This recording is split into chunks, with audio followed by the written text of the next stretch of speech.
The Tournament of Death, arguably the biggest yearly tradition for the Combat Zone Wrestling promotion, it has showcased the absolute cream of the crop in the world of deathmatch wrestling, their creativity and dedication to the craft, and their unique perspective to the genre. 22 official tournaments have been held since its inception, 19 people have won those, with only 5 winning the tournament more than once. The Tournament of Death helped establish a myriad of wrestlers on the independent and deathmatch scene as a whole for decades, and it all started on August 31st, 2002, when 10 wrestlers put their bodies and lives on the line for what they probably didn't realize would become the beginning of a revolution in the independent circuit. And that is what we will be discussing in today's video. If you do enjoy this video and want to see more videos about all the random and cool stuff that comes from pro wrestling, be sure to leave a like on this video and subscribe to the channel if you have not already. With that being said, let's get right into it. As usual, before we get into the tournament itself, we have to talk briefly about the promotion at the center of discussion. Combat Zone Wrestling, more commonly known as CZW. I've made a wide array of CZW videos on this channel in the past year. A lot of my earlier videos on the channel were CZW related, where I talked about the history of the promotion, its wrestlers, as well as its founder. So here's a quick synopsis of what CZW is and has been for pro wrestling over the past 26 years. CZW was founded in 1999 by John Corson, who would be better known professionally as John Zandig, a Jersey native and pro wrestler of 5 years prior to the creation, although you more likely know him based on one word: Jesus! CZW was originally intended to be a school for Zandig himself, as well as train others, and it would eventually evolve into its own promotion, primarily focusing on the hardcore and aesthetically violent aspects of it, dubbing it as ultraviolent. In a lot of ways, Zandig is, for better or worse, similar to Asuchi Onita, who founded FMW in 1990. They both built their companies around themselves as the ace, so to speak, both leaned into molding their companies around the deathmatch genre. Even in later years, they have reputations that precede themselves, where they've been described as selfish and reckless, but I digress. Throughout the years, CZW has housed some of the biggest names in the history of deathmatch wrestling, like Zandig, Sick Nick Mondo, Nick Gage, The Messiah, Necro Butcher, Madman Pondo. I could go on for a very long time. As I previously stated, they built their entire reputation off of this style of wrestling, so it was only appropriate that they'd have a competition with the best of the best, no pun intended, to see who the best in the genre would be, and this would become a reality on August 31st, 2002, the day of the first ever Tournament of Death, then branded as Zandig's Ultraviolent Tournament of Death. A day-long spectacle filled with every fucked up thing conceivable to deathmatch fans and wrestlers becoming a reality. During this period of time, Zandig and his first ever trainee, Lobo, were in a blood feud over the ownership of the company,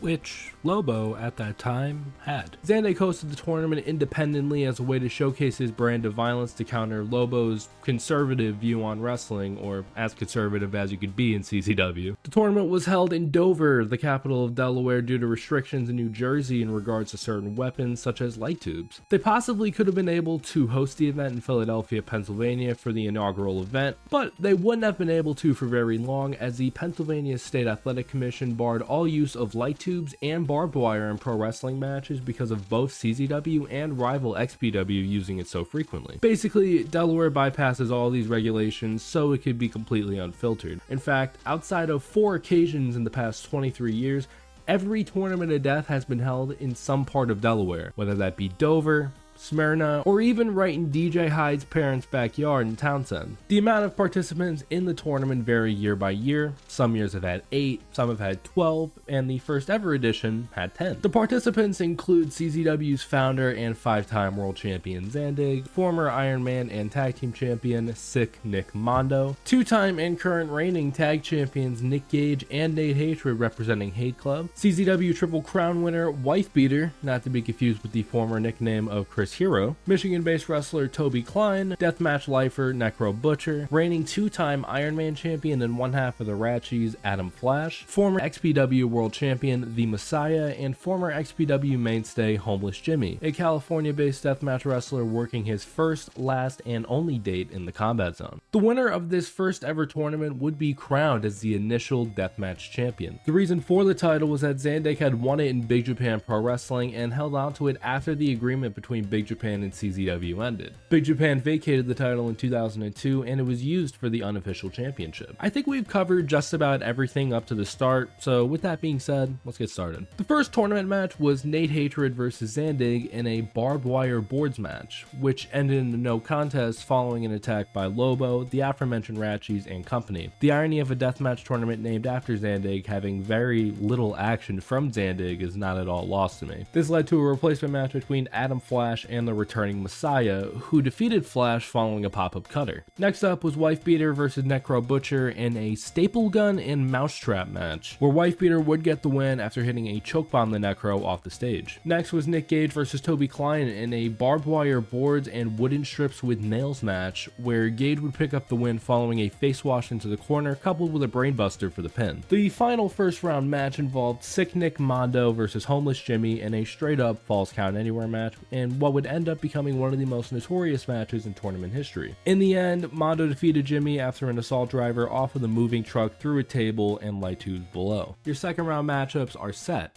Wife Beater versus Nick Gage, Sick Nick Mondo versus the Messiah, and the winner of these would move on to the finals. Wife Beater would defeat Gage in a glass panes death match following a choke bomb off the middle rope through panes of glass propped up by chairs. In the final match before the finals, Mondo would defeat Messiah in a fans bring the weapons match after Mondo hit an assault driver onto broken glass. With that, as 10 wrestlers narrow down to just 2, you have your finals for the first ever Tournament of Death. Partners going at it for the richest prize in all of ultraviolence, as Wife Beater takes on Sick Nick Mondo, who would become the first ever winner of the Tournament of Death.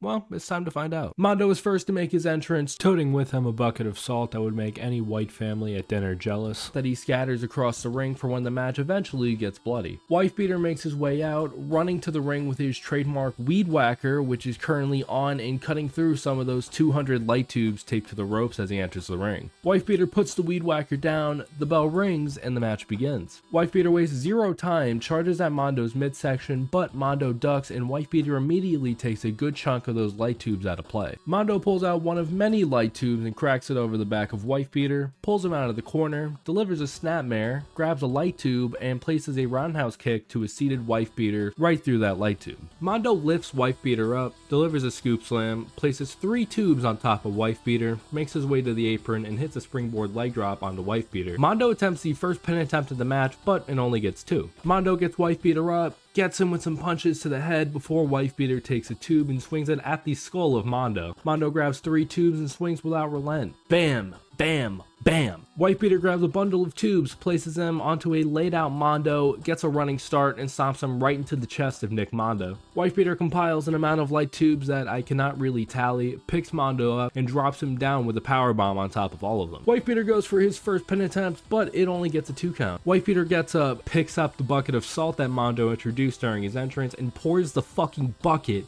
onto Mondo's back. He takes what's left of that salt and pours it right onto Mondo's bloody skull. Wife Beater grabs a couple of tubes and whacks them over the back of Mondo. He grabs a few more, but Mondo is able to stop him before he does any more damage. Mondo seats Wife Beater in the corner, props up a plethora of tubes in that corner, and hits a running basement dropkick to Wife Beater. Mondo grabs a bundle of tubes and places them in the middle of the ring, picks Wife Beater up, and drops him onto his back with a suplex onto those tubes. After taking a couple of tubes and stomping him into the chest of Wife Beater, Mondo goes for the cover, but he only gets the 2 count. Both men, covered in broken glass, blood, and salt, each grab a light tube and get to their feet. Wife Beater misses, which breaks the light tube, and then Wife Beater uses that to attack Mondo. Wife Beater grabs yet another bundle of light tubes, places him down, and proceeds to deliver a gut-wrench suplex to Mondo onto those tubes. He places about a dozen light tubes from the ropes onto Mondo's midsection, grabs a chair, and swings it directly down onto those tubes. Mondo looks like he's on the brink of death, surrounded by broken glass, and it's then that he throws up the group of light tubes onto the chest of Wife Beater to gain some spacing. He places a glass window into the corner and hits a back suplex where Wife Beater goes shoulder first into the window. Each man grabs some light tubes and swings them at each other's shoulders. Wife Beater gets the advantage, props Mondo against the rope, and grabs the weed whacker that he brought to ringside earlier. He turns it on and puts it directly into the stomach of Nick Mondo. Now hang on. I cannot show you this part because YouTube will either give me a community guideline strike strike or age restrict my video because they'll cite it as too graphic, and I don't want to give them that ammunition. Wife beater picks Mondo up, hits a choke bomb and into the cover, gets the 3 count, and that's the end of the match. Wife beater is your first ever Tournament of Death winner and the inaugural deathmatch champion. Following the match, Wife beater and Mondo show respect to one another as they get jumped by Toby Klein, Necro Butcher, and Homeless Jimmy. Hey Club and Zandig come out to make the save. Zandig shoots on XPW owner Rob Black. They all sing Kumbaya in the middle of the ring and jerk off with each other, and that's the end of that. Okay, maybe not that last part, but you get what I'm saying. If death matches are your thing, which is a high probability if you're watching this video, the link to the full match will be in the description. I think one of the main reasons why people get drawn to deathmatch wrestling is because of the rapid paced violence displayed throughout. Not a single second is wasted where there could be a light tube spot, or barbed wire, even a fucking weed whacker as you saw, or didn't see. Nick Mondo versus Wife Beater is a good example as to why people got sucked into CZW and deathmatch wrestling as a whole in the 2000s. Now, if you're a part of the crowd that goes, "Where is the fucking story? Where is it?" There's plenty of it sprinkled throughout the entire tournament. From the very first match where Zandig's contest was fucked with by Lobo's goons, to the finals which featured 2 allies and 2 partners going to war. It's not cinema segments or yeeting, but it's still worth a glance. If you can afford to spend the time, I highly suggest going out of your way to check out these matches, specifically this one as well as Mondo versus Homeless Jimmy from the first round. If you're unfamiliar with their stories, you're probably wondering what happened to our participants. Well, most of them are retired nowadays, with the only exceptions being Nick Gage, Homeless Jimmy, and Necro Butcher. Gage wrestles pretty much everywhere and has been one of the most sought after names on the independent wrestling scene for the past decade, even appearing on AEW television a couple of times in 2021. Jimmy, meanwhile, has been a lot less active in the years following, wrestling between 1 to 15 matches yearly since 2002, with his most recent match taking place for the revived XPW, where he is the current King of the Deathmatch champion. However, given how XPW has not run a show since September of 2024, we are going to just crown Jimmy as the forever champion and call it a day. As for Necro, he has wrestled an insane amount of matches for somebody in his condition, giving his age and current health status. He wrestled 33 matches in 2023, 18 in 2024, and has 4 under his belt in 2025, with the most recent one being a 25-minute match against Sean Hernandez that took place last week. As of this recording. Wife Beater would wrestle about 25 more matches in his career after winning Tournament of Death. He'd win the 3rd ever tournament in 2004, becoming the first multi-time Tournament of Death winner before retiring in 2006. In 2003, Nick Mondo won Tournament of Death 2 in what has been considered by many as one of the greatest tournament runs of anybody in independent wrestling history. Perhaps most notable for the brutal bump that he took from Zandig off a roof and down to the concrete after Zandig ate most of what was supposed to be the cushion for Mondo. He was already considering retirement 4 years into his career before taking this spot, but taking that spot cemented to him that he was done, and he is now doing a bunch of cinematography and all that. He did some work with AEW. He did work with former CZW wrestler Jon Moxley following his departure from WWE. He did work with CM Punk before he came back to WWE, etc. The Messiah enjoyed one of the most successful careers in deathmatch history, taking over the top territories in both the East and West Coast, but I will not talk too much about that considering I already made a whole video about the Messiah already, which I will link at the end of this video. Zandig sold CZW in 2010 to DJ Hyde, who runs the promotion to this very day. Adam Flash retired in 2014, Toby Klein retired in 2018, and Nate Hatred wrestled until the end of 2017 and tragically passed away on September 6, 2018 following a car accident. He was 39 years old. Tournament of Death has taken place every year since 2002, with the only exceptions being in 2020, 2021, and 2022 due to the pandemic. They've had a couple of instances where they've had Tournament of Deaths in Germany, coupled with WXW. There are 5 people who have won the tournament more than once. Masada is the only 3-time Tournament of Death winner, with Wife Beater, Danny Havoc, Nick Gage, and Thumbtack Jack having 2 wins each. Speaking of those last 2,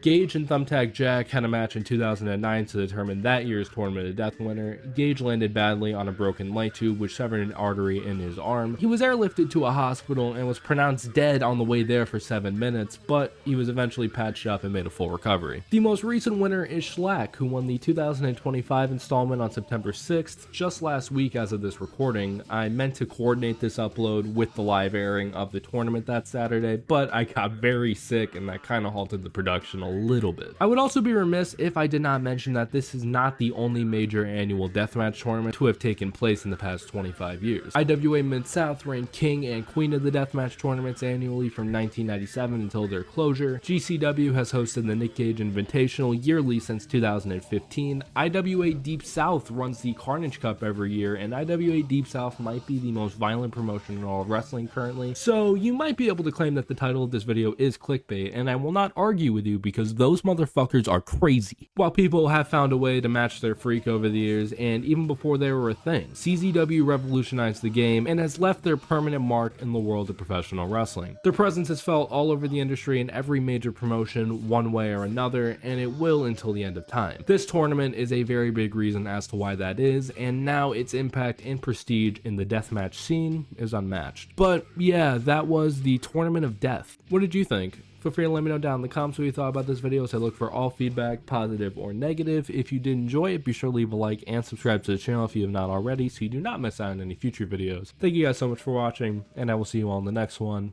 Peace out.